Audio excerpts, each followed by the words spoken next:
किसान साथियों नमस्कार। दोस्तों, गेहूं की फसल 40-42 दिन की हो गई है और अब हमारे किसान भाइयों ने जो है फिजूल का खर्च भी स्टार्ट कर दिया है। मतलब दोस्तों, फिजूल का खर्च ये है, कल्ले बढ़ाना है तो टॉनिक का छिड़काव करेंगे, ग्रोथ बढ़ाना है तो टॉनिक का छिड़काव करेंगे। मतलब टॉनिक यदि आप कोई सा लाते हो, कोई सा मतलब लोकल कंपनी का भी यदि आप लाते हो तो 400-500 का करीबन पड़ेगा। बहुत ज़्यादा कॉस्टली है 400-500 एक एकड़ के लिए। ये एक एकड़ के लिए मैं बता रहा हूँ। तो क्यों ना दोस्तों हम फिजूल का खर्च कम करते हुए घर पे ही ऐसा घोल तैयार कर लें जो मार्केट वाले टॉनिक को भी फेल कर दें। यदि आपने ये वीडियो पूरी देख ली तो 101% गारंटी है मेरी, आपके कल्ले भी बढ़ेंगे, ग्रोथ भी बढ़ेगा और उत्पादन भी इस बार रिकॉर्ड तोड़ आप लेने वाले हो। बस वीडियो को पूरा ज़रूर देखना, कोई भी जानकारी मिस मत करना। पूरी वीडियो आप देखते नहीं हो, फिर बोलते हो कि सर इससे ये नहीं होता, उससे वो नहीं होता। अरे भाई, वीडियो तो पूरा देखा करो, उसमें हर एक जानकारी मैं देता हूँ। किससे क्या होता है, फास्फोरस कब देना है आपको, नाइट्रोजन कब देना है, जिंक आपको कब देना है, कल्ले बढ़ाने के लिए क्या किया जाता है, ग्रोथ कैसे बढ़ाई जाती है। अरे सारी जानकारी मैं आपको देता हूँ यार, आप लेने को तैयार नहीं हो। रिजल्ट कैसे मिलते हैं भाई साहब, आप कोई भी चीज़ अगर आप कर रहे हो तो उसका सही रिजल्ट तभी मिलेगा जब आप उसको पूरी तरह समझोगे और पूरी तरह यूज़ करोगे, तभी रिजल्ट मिलेगा। आधी अधूरी चीज़ें आप देख के जाते हो, इसके बाद बोलते हो कि हमको ये रिजल्ट नहीं मिलता, तो उसका पूरा रिजल्ट आपको चाहिए तो भाई पूरा तो देखो उसको, क्या बता रहा हूँ क्या नहीं बता रहा हूँ। देखिए, अभी ग्रोथ नहीं हो रही है तो तरह तरह के टॉनिक हम छिड़काव कर रहे हैं। ग्रोथ क्यों नहीं हो रही है उस चीज़ को पकड़ो आप। भाई, गेहूं की फसल में ग्रोथ रुक क्यों रही है? यूरिया अभी कुछ सालों के रिकॉर्ड के अनुसार मतलब ये देखा गया है, जहां पे 1 एकड़ में 1 बैग यूरिया लगता था वहीं पे 1 एकड़ में लगभग 4-5 बैग लग रहे हैं। ये आज की कंडीशन है दोस्तों। मतलब जहाँ पे 1 बोरी यूरिया की डालते थे वहाँ पे आज ये है 4-5 बोरी यूरिया की डालनी पड़ रही है, तब हमको उत्पादन मिल रहा है। यूरिया की रिक्वायरमेंट मिट्टी के हिसाब से इतनी ज़्यादा बढ़ चुकी है। अभी कुछ किसान भाई इतनी ज़्यादा गलतियाँ कर रहे हैं, बहुत ज़्यादा गलतियाँ कर रहे हैं। ये कल्ले कैसे बढ़ाना, ग्रोथ कैसे बढ़ाना, वो मैं आपको बाद में बताऊंगा। पहले ये सुन लीजिए कि गलतियाँ कहाँ पे कर रहे हैं हमारे किसान भाई। खरपतवार नाशक दवाई आप डालते हो और ये खरपतवार नाशक दवाई हमारी फसल के लिए इतनी ज़्यादा ख़राब है, अगर आप इसको सही समय पे नहीं डालते तो ये हमारी फसल को बर्बाद भी कर सकती है। अभी मतलब कुछ केसेस मैंने देखे हैं, कुछ कमेंट भी आए हैं मेरे पास, कुछ कॉल भी आए हैं और कुछ किसान भाइयों के खेत में भी मैं जाकर देखा हूँ कि वहाँ पे मतलब या तो फसल पीली पड़ रही या फसल सूखी गई है। ऐसा मैंने देखा है। मतलब अब ये किस कारण हुआ है? सिर्फ और सिर्फ दवाई के कारण। खरपतवार नाशक दवाई का छिड़काव किया, इसके दूसरे दिन से ही उनकी फसल सूखने लगी या फिर जलने लगी। अब ये कारण भी क्या है? लोकल दवाइयाँ या फिर समय से पहले दवाई का छिड़काव। लोकल दवाई का मतलब ये है दोस्तों, 2,4-D बहुत सारी कंपनी बना रही है, 2,4-D बना रही है। इसके अलावा ये कंपनियां जो नई नई कंपनी जो दवाइयाँ बना रही है उनके फार्मूले तो सेम है, लेकिन कई बार काफ़ी ज़्यादा मिस्टेक हो जाती है। जब नई चीज़ नया काम हम स्टार्ट करते हैं तो बहुत सारी गलतियाँ हो जाती है। इसलिए मेरा कहना यह है, जैसे 2,4-D का छिड़काव हम 30 से 40 दिन के अंदर करते हैं, मतलब 30 दिन के बाद ही किया जाता है।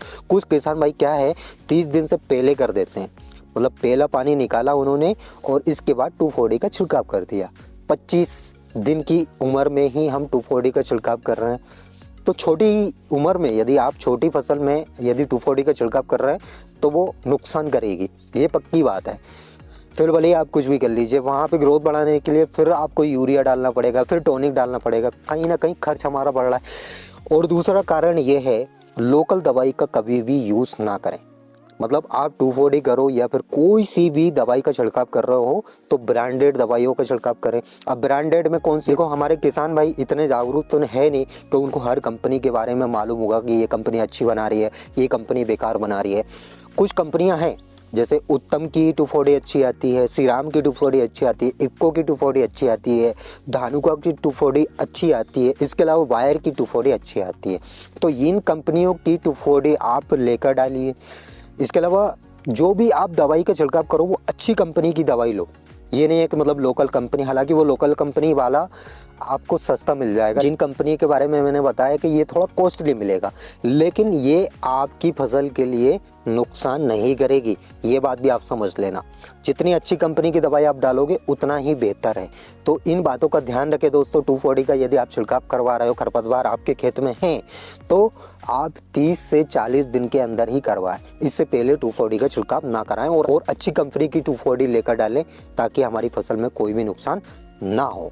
अब ये कल्ले बढ़ाने का क्या सिस्टम है, देखिए दोस्तों, मैं एक गेहूं का पौधा उखाड़ के दिखा देता हूँ आपको।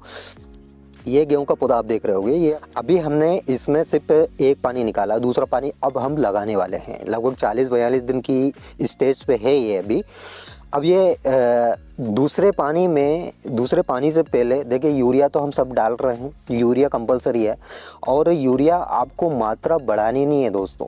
जैसे कि हमारे किसान भाई क्या करते हैं, ज़्यादा यूरिया डालते हैं, तो उस कंडीशन में भी हो सकता है वो हमारी फसल के लिए घातक हो। तो यूरिया आपको मात्रा नहीं बढ़ानी, यूरिया का थोड़ा फंडा आप समझ लेना। नाइट्रोजन ग्रोथ भी बढ़ाता है और इसके साथ ही कल्ले भी बढ़ाता है। नाइट्रोजन देने का कुछ फंडा है दोस्तों, और सबसे अच्छा फंडा तो ये है कि आप यूरिया का जो सही यूज़ मतलब हमारे किसान भाई करते हैं, जैसे कि जो मात्रा है उसी मात्रा को अगर आप लेकर चल रहे हो, हर साल उतनी ही मात्रा डाल रहे हो, तो अच्छी बात है। अगर आप सोचते हो कि यूरिया बढ़ाने से उत्पादन बढ़ जाए, तो ऐसा नहीं है दोस्तों। नाइट्रोजन उतनी ही दीजिए, लेकिन जो बाकी तत्व हैं, जैसे मैग्नीशियम है, कॉपर है, आयरन है, इनकी पूर्ति करिए। अभी कुछ सालों के रिकॉर्ड के अनुसार हमारी इंडियन सॉइल में जिंक की बहुत ज़्यादा कमी देखी गई है, मैग्नीज की बहुत ज़्यादा कमी देखी गई है, मैग्नीशियम की बहुत ज़्यादा कमी देखी गई है। तो इनके लिए तो चिलेटेड यदि आपके यहाँ पे मिल जाए तो वो छिड़काव करवाइए, और ये आपको दूसरे पानी में ही करवाना है। देखिए, नाइट्रोजन हम दे रहे हैं, फास्फोरस हम दे रहे हैं, पोटास हम दे रहे हैं। अब इसके अलावा हमारे किसान भाई यूरिया डाल रहे हैं। फास्फोरस के लिए हमने DAP बुवाई के समय दिया है, पोटास भी हमने दिया है। इसके अलावा भी हमारे किसान भाई 19-19 का छिड़काव करते हैं। इसके अलावा 0-52-34 का छिड़काव करते हैं, 0-0-50 का छिड़काव करते हैं। तो इनका टाइमिंग अलग अलग है दोस्तों। जैसे अभी पहले पानी में आपने 19-19 का छिड़काव कर दिया, इसमें NPK है 19-19-19। अब जो टिलेरिंग स्टेज है उसमें आपको क्या करना है, जो घोल मैंने इससे पहले वाली वीडियो में बताया था, मतलब जिंक सल्फेट, फेरस सल्फेट और इसके अलावा चूने का पानी और आपका यूरिया, वो घोल बना के आपको छिड़काव करना है, या फिर गुड़ वाला घोल बना के आपको छिड़काव करना है। इसके अलावा तीसरे पानी में आपको 0-52-34 का छिड़काव करना है, या फिर आप दूसरे पानी में भी कर सकते हो घोल बना के, मतलब 2 और 3 इसके बीच में ही आपको 0-52-34 का छिड़काव करना है। लास्ट बचता है तो उसमें 0-0-50 का छिड़काव करना है। देखिए, पोटास की कब ज़रूरत होती है हमारे गेहूं के पौधे को, जब गेहूं में दाना बनने लगते हैं, और दाने में यदि आपको कलर चाहिए, मोटाई चाहिए, मोटाई का मतलब ये है कि दाना अच्छा ठोस बने, मजबूत बने और उसका साइज अच्छा रहे, तब पोटास की ज़रूरत पड़ती है। मतलब अभी तो इसमें फास्फोरस जो हमने दिया है बुवाई के समय, अभी वही काम करेगा, 2 पानी तक वही चलेगा, और इसको स्ट्रॉन्ग बना के रखा है। मतलब ये मामूली हवा में ये पौधा नहीं गिरेगा, चाहे कितनी भी तेज़ हवा चल जाए, अभी ये पौधा नहीं गिरेगा। अगर फास्फोरस हम नहीं देते हैं तो थोड़ी सी भी यदि हवा चल जाती है, बालियों के टाइम पे जब हमारे गेहूं की फसल में बाली निकलती है, उस समय यदि थोड़ी सी भी हवा चल जाती है तो ये पौधा गिर जाएगा। मतलब उसमें वेराइटी की गलती नहीं है, हमारी गलती है। हम फास्फोरस की कमी रख रहे हैं, पोटास की कमी रख रहे हैं, तभी हमारे गेहूं की फसल में क्वालिटी नहीं आ रही है, या फिर गेहूं की फसल आड़ी गिर रही है। देखिए, फास्फोरस और पोटास का आपको फंडा समझ में आ गया होगा। अब इसके बाद मैं नाइट्रोजन का फंडा थोड़ा छोड़ आया था। तो नाइट्रोजन का फंडा ये है दोस्तों, मात्रा आपको उतनी रखनी है, बस बार बार देना है। जितनी बार आप पानी चलाओ उतनी बार आपको यूरिया का छिड़काव करना है। लेकिन मैं ये नहीं बोलता कि आप मात्रा बढ़ा के छिड़काव करो। जितनी मात्रा है उसमें से टुकड़े बना लीजिए, हर बार यूरिया का छिड़काव करिए। ऐसा यदि आप करते हो तो आप जरूर बहुत तगड़ा रिजल्ट मिलेगा और उत्पादन भी बढ़ेगा, कल्ले भी बढ़ेंगे। कल्ले बढ़ाने के लिए जो सेकंड घोल मैंने बताया है जिंक वाला, वो आप जरूर छिड़काव करें।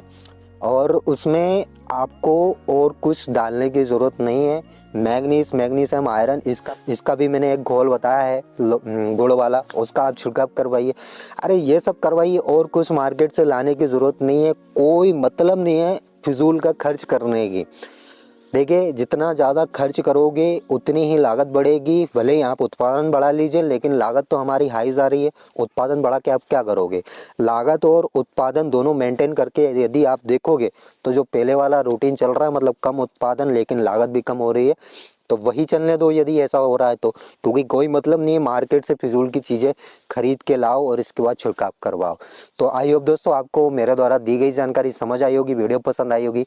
वीडियो अगर अच्छी लगी हो तो एक लाइक, और जो किसान भाई इस चैनल पर पहली बार आए सब्सक्राइब करके ही जाइएगा। ऐसी गेहूँ से रिलेटेड जानकारी मैं आपके लिए लाता रहूँगा। तो आज के लिए इतना ही काफ़ी है। मिलते हैं नेक्स्ट वीडियो में नेक्स्ट टॉपिक के साथ। तब तक के लिए tata, bye bye, take care, जय राम जी की।